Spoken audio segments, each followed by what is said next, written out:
Welcome to the Progress Texas Happy Hour.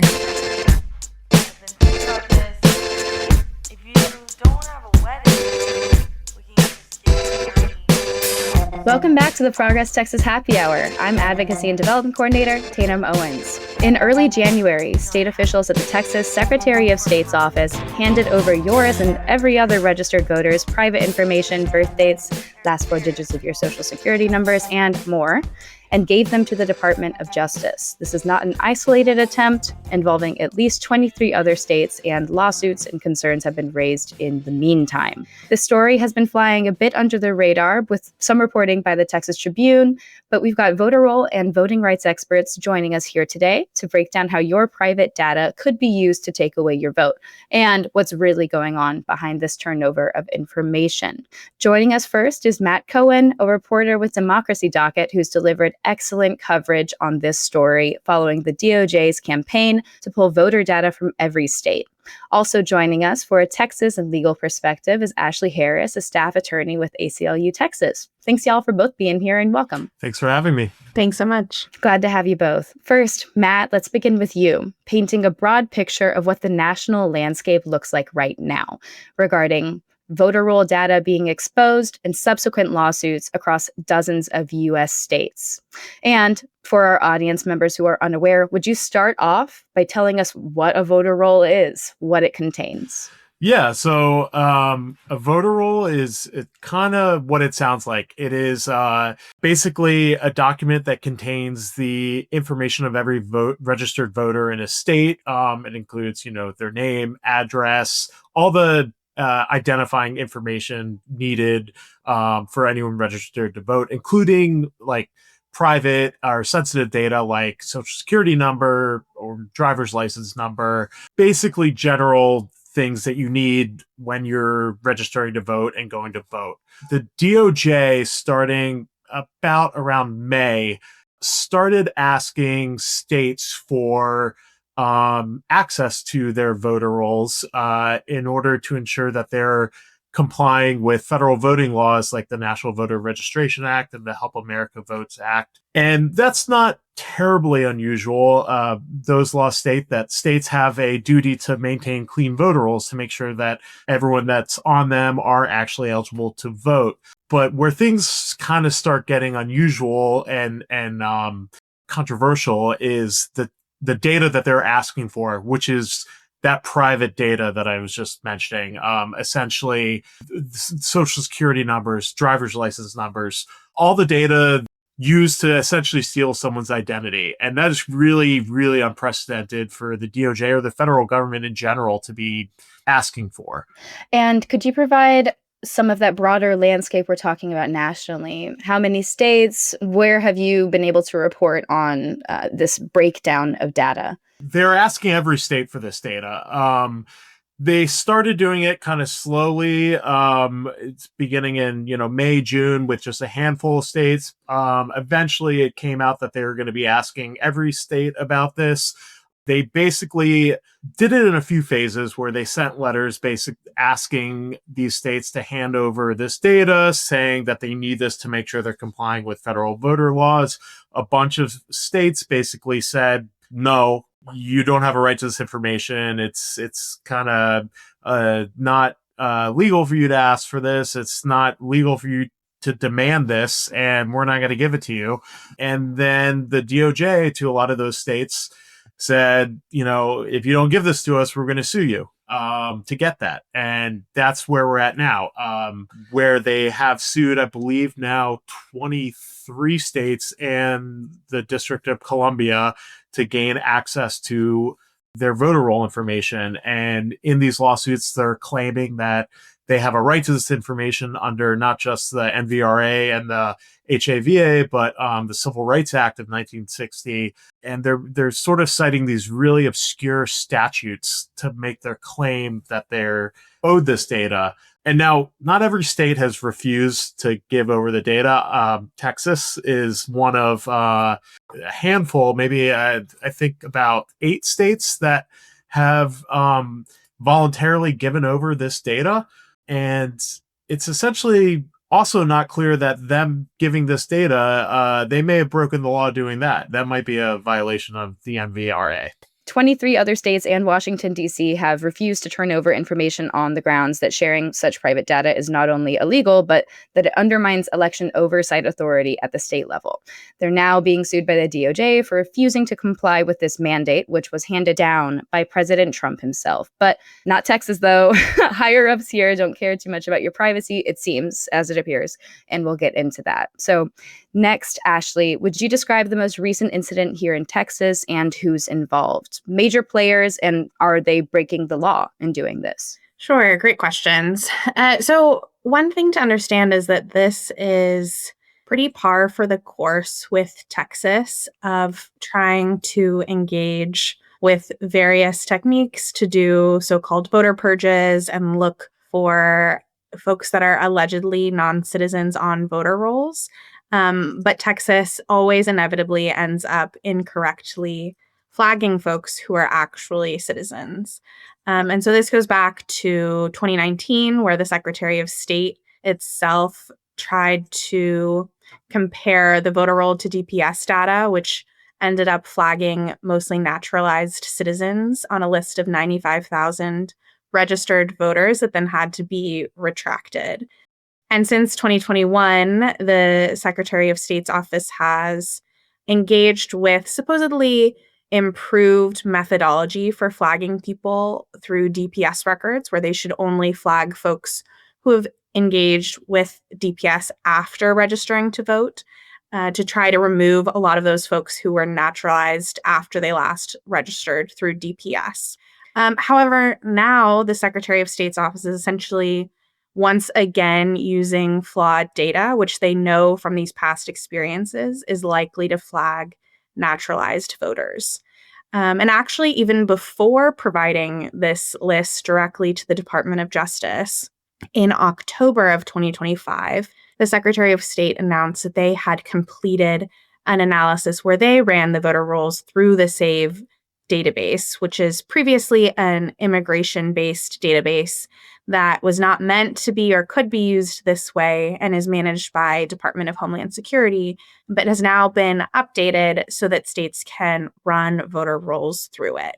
However, again, this is basing this process on flawed data because the SAVE database either uses immigration records or Social Security records, which sometimes reflect citizenship, but aren't always updated. So if folks previously weren't citizens when they engaged with these databases and when their records were last updated, they can still be flagged as non-citizens, even if they've since become naturalized citizens, and then after that, registered to vote. It's a time-honored tradition at naturalization ceremonies to register to vote or to register at some point after becoming a citizen.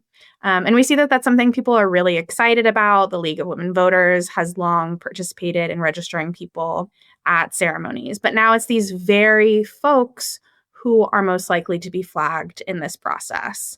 So out of that batch in October, the Secretary of State ran through SAVE, they said they flagged a little bit over 2,700 folks as potential non-citizens who counties needed to check on their citizenship.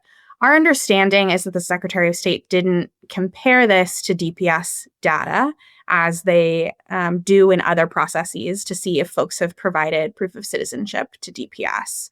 And at least one county, Travis County, has publicly stated that in the folks that were flagged from their county, somewhere around 60 to 70% of those folks had interactions with DPS that indicated they had provided proof of citizenship to DPS in the past and registered there or hadn't interacted with them since registering to vote, indicating that it's the same errors happening as before, where folks have since naturalized and properly registered, but the state is relying on outdated data that flags mostly naturalized citizens. So now the Secretary of State has provided the entire voter roll to the Department of Justice, who has stated, though they haven't provided transparency about what their plans are, that their ultimate goal is to identify voters that they allege are non-citizens and should be removed from voter rolls. It boils down to the same process that Texas, in one way or another, has been doing for years and ultimately incorrectly flags folks. And we know this to be true based on this data, also based on the fact that non-citizens simply aren't trying to register to vote. We know that there are large consequences for registering to vote when you're ineligible and knowing that you're doing so. Voter registration forms at the top say you can only fill this out if you're a citizen who is eligible to vote. And the number of folks who are always flagged through these processes and identified actually as non-citizens who are registered to vote are very, very small and oftentimes unintentional. So this is more a chase where there's nothing that nefarious that is actually happening, and results in eligible voters, often naturalized citizens, being incorrectly flagged. Absolutely. There is intimidation tactics here at play. And thank you for providing that landscape here in Texas, talking about the voter roll, which consists of more than 18 million registered voters. The last count that I had was 18.4. Y'all might have something different. But I'd love if you could provide some context for our audience about how one gets deemed ineligible and removed normally and how that compares here. Ashley, you pointed to there's been previous attempts to reveal this private information and major purges that, for example, Governor Abbott politicized that are normal list maintenance routine. Sure. There is a normal list maintenance process, which under the NVRA is generally, under the National Voter Registration Act, is generally tasked to states. And Texas has a process where folks who register to vote through DPS will have a driver's license number associated with their voter registration form, which the state can then compare voter rolls to DPS databases and see if folks have registered and then they go to DPS later and say they're not a citizen, then their information can be checked to see if they should be removed from voter rolls, is how that process is supposed to work. We see even through that process that a lot of folks who are flagged are actually citizens and provide, for the vast majority of folks, they generally are citizens and they either provide proof of citizenship or they often are removed from voter rolls simply because they don't realize they've been flagged, because that process is done through snail mail. So we see that there is already a regular process. The next step, which we're hopeful will also happen here as required by the NVRA, is that folks who are flagged are provided with that mail notice. And then they have 30 days to provide proof of citizenship to their counties in order to remain on the voter rolls. We know that a lot of folks miss these notifications and simply don't respond, even if they are citizens. And we know, that could happen to any one of us. If you get mail from the county, a lot of folks just aren't looking at it. Or you haven't updated your address. It's a former address, and then now you're not registered to vote because you didn't keep up the tabs with the local county tax office or elections office, wherever you are, Right. And it's the same process. So we're encouraging folks to keep an eye out for an email from the county. And if it's from the elections office, to open it, to respond, because it is important. Also to check on your voter registration, which you can do online through the Secretary of State's website or through your county website. And if for some reason you're not showing up, call your county and ask what has happened. If folks are removed because of citizenship issues where they've been incorrectly flagged through one of these processes, we also want to remind folks that they can, at any point, even up until Election Day, provide proof of citizenship either at the elections office or even at a polling location, and they can be reinstated to the rolls immediately. So normally there are voter registration deadlines and you have to be registered 30 days before an election. But if you get caught up incorrectly in this citizenship process, there are ways to provide things like a naturalization certificate or passport or birth certificate to be reinstated onto voter rolls. And if we could turn to an answer from both of y'all next, let's get to why this is happening. Why target the voter rolls in the first place? So Matt, if you could go first, why is this happening? Why turn it over to the DOJ? Why do they need it? And also, why now? The why. So this is the $1 million question. That really I've been really trying to figure out and asking a lot of state election officials and voting rights advocates about the answer that the Trump administration and the DOJ would say is, we just want to make sure that states are following federal voting laws. But that answer, I think, is bullshit. And I think most people that is paying attention to this would say that's bullshit. What they're really doing, I think, and a lot of people think, is they're trying to build a national voter roll or national voter database, which is not something that's ever been done before and is really concerning for a whole lot of reasons. The idea of the federal government having all of the sensitive information about every registered voter. I mean, what Ashley was just talking about with the SAVE database, being able to use that data to sort of go after naturalized citizens or non-citizens, to sort of to target citizenship status, to really just essentially make life worse for people that they perceive are not for them, that are not for the Trump administration. I did a story a while ago where I was talking to Maine's Secretary of State, Shenna Bellows, and she kind of did a doomsday scenario where, imagining the DOJ had voter information for every citizen, and what's stopping them from sharing that with the IRS, and the IRS then using that data to only audit Democrats.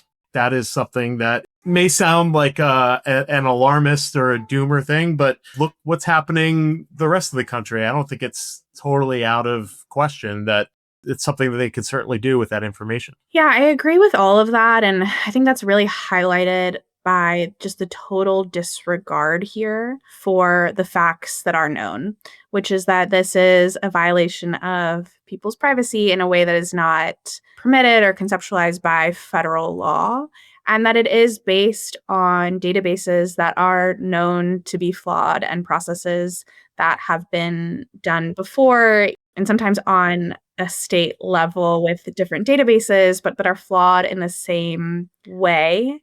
And the Department of Justice and the state of Texas know that this is going to incorrectly flag people. Although our understanding is that Texas is going to follow the notice process where folks do have a chance to provide proof of citizenship, we've also seen that the Department of Justice has previously, in an MOU with another state, proposed a 45-day deadline where anyone they flag or any issues they bring up need to be resolved within that 45-day period, which would disregard these federal and state laws that don't agree with that. So even though that's not necessarily, to our knowledge, being applied in Texas, or fingers crossed that everyone is following the law, we still see that this is just a total disregard for actually verifying whether voters should or shouldn't be on voter rolls.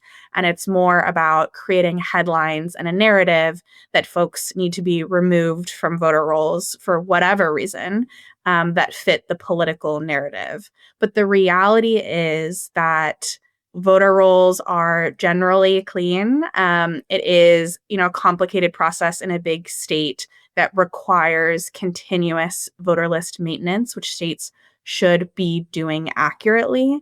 But this process is something different, where it is meant to fearmonger and target often naturalized citizens who are eligible to vote and made the choice to become citizens and register to vote and exercise that right, and make them jump through extra hoops, remove them from voter rolls, and then create this narrative that folks who aren't voting, who shouldn't be voting, are, which simply isn't true. Thank you, Ashley. And in my perspective, yes, it's clear that there's a mandate to purge as many voters as possible.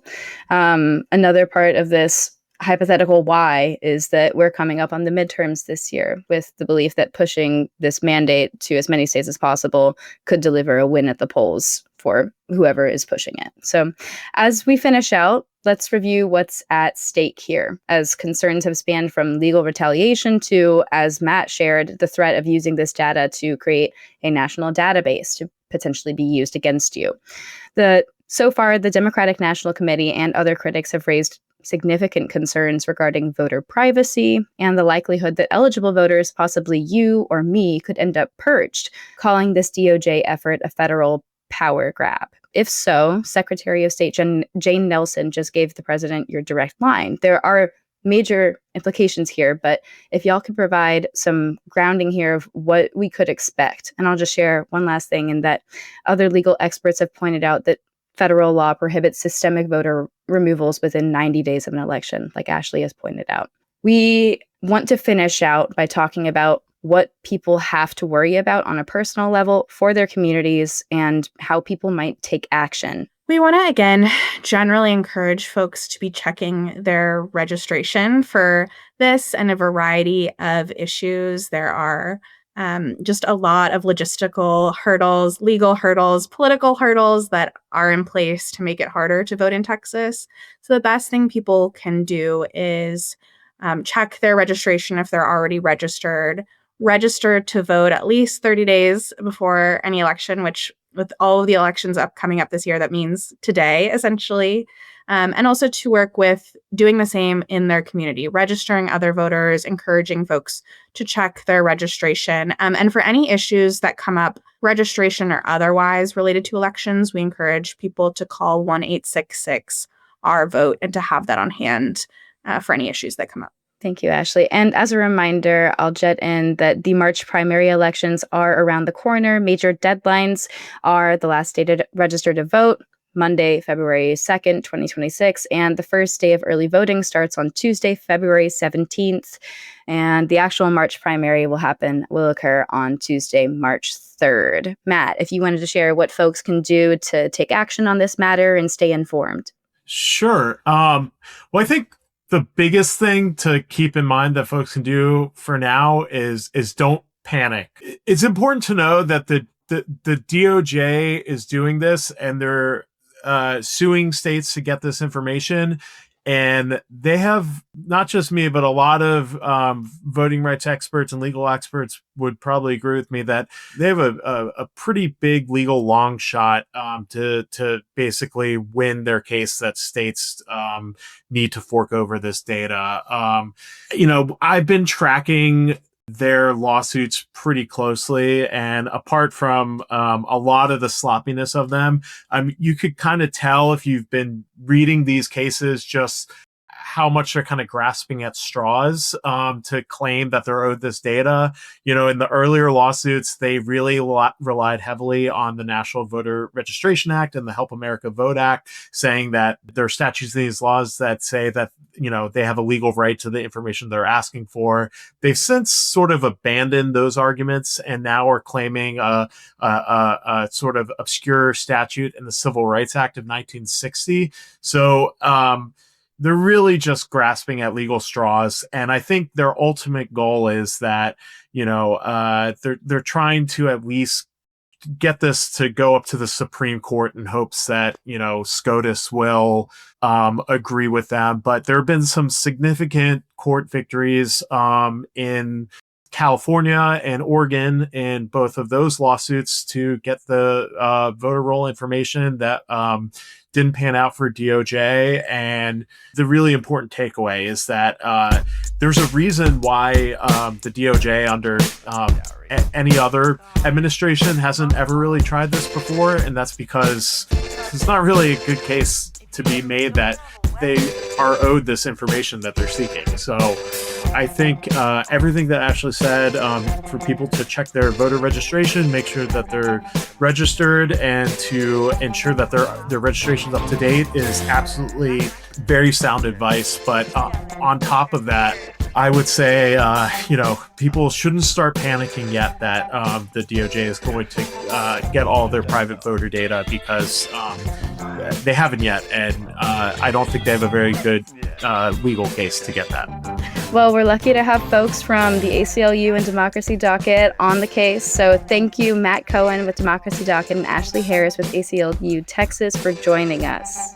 Thank you so much. Thanks for having me. Glad to have y'all. Don't forget those election reminders and to check out govotetexas.org for checking your voter registration status and any other FAQs. Our mission at Progress Texas is to improve and save Texans' lives by acting on our shared, bold, progressive values, and that starts with countering the billionaire and corporate-funded disinformation machine. While we enjoy the support of hundreds of partners, chances are that you, dear listener, have not joined the team yet. But if you're a regular, let's get you on board right now.